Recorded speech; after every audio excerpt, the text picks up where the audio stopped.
you sometimes have to like what you do. So I could not imagine a job where I really hate to go there. I mean, every job has some bad side, but the integral over the time should be that way that at the end you like it, you get some satisfaction, you have some fun.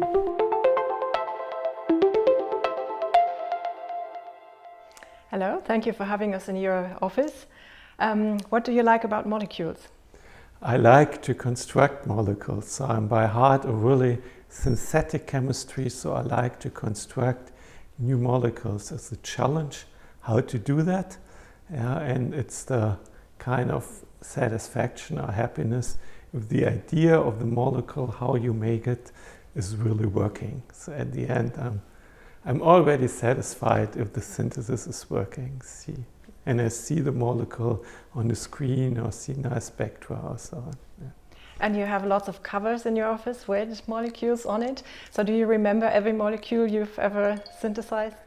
I hope so. So it would be a shame if I have an idea and then I check the database and realize somebody made it already. I mean, that might happen. But if it happened that I was the person who made it, that would be a shame. So hopefully I remember all molecules or the team made ever in my career. Yeah. The Chemistry and Engineering News elected your strontium cyclosine as the standout molecule of 2023. Do you also have a favorite molecule? Yeah, I guess this is definitely one of my favorite molecules. I mean, it was published in Nature, which is always makes me proud what this team succeeded in doing. And then if the molecule is promoted and then you get the feedback, of course that's a happy thing.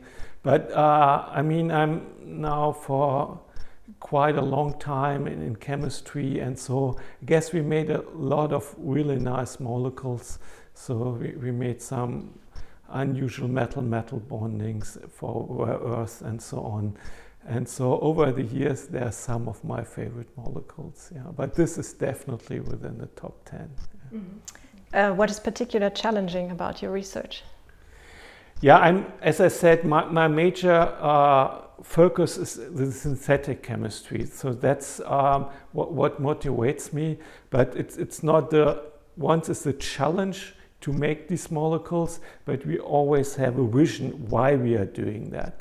So in few cases can we really challenge the vision how to make it, to learn or establish new methods. But at the very end we have a vision what could that molecule be good for. So we're doing a lot of collaboration in chemistry. People from physical chemistry or whatever, or we have a strong collaboration with people from macromolecular chemistry. So at the end, we always want a molecule which can do something. We do not always succeed, of course, but we have always the vision why we're doing that molecule and what it's good for. So that would be then a measure of success if that works out, or what would be a measure of success or impact of your research? Yeah, it could be different. So if you have a molecule which has really nice properties, it's a super good catalyst, a super good magnet, or if you go in a lab and the molecule or the substance shows very strong luminescence, that's something that makes me happy.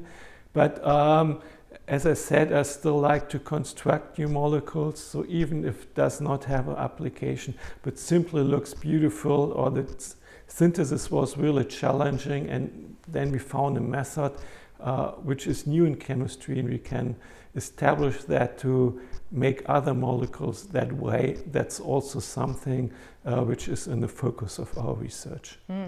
So did you always wanted to be an inorganic chemist? No, in fact not. I did my diploma thesis in physical chemistry. So I was bouncing a long time around, and finally I decided to go to inorganic. Okay, and do you remember an experiment that went really wrong?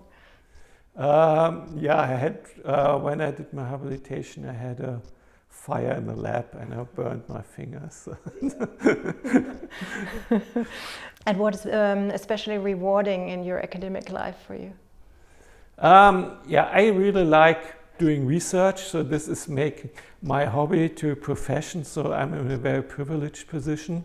But we are working in a team, so I really like to work with young people, and I really like also to teach. So I like to get interacting with people. You see, they learn, they grow, they get more experience, and if you can contribute, sometimes give them some advices for their way to success, sometimes even private advices, and it works.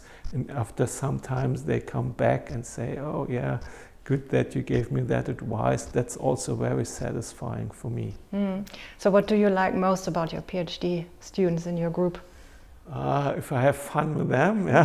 Fun can be different, some simple jokes, fun with chemistry, yeah, some kind, good life, good relationships. Yeah, that's what I appreciate. And what else do you enjoy besides chemistry? Really passionate in chemistry, so there's not too much time around. Yeah, I'm very engaged with my family and with sporting, so these are my favorites. Do you integrate findings of your research into your teaching? Yes, I do. So I'm doing all levels from freshman chemistry. So next winter I'm starting first semesters. That's hard to bring really very recent results. But then in advanced lectures, we bring recent results. Of course, it should not be a show of my own research, but it's fitting. I bring it in also from my colleagues. I ask them, what are your favorite results I should present? But of course also recent results from literature from my colleagues. So in advanced lecture it should go beyond the textbooks.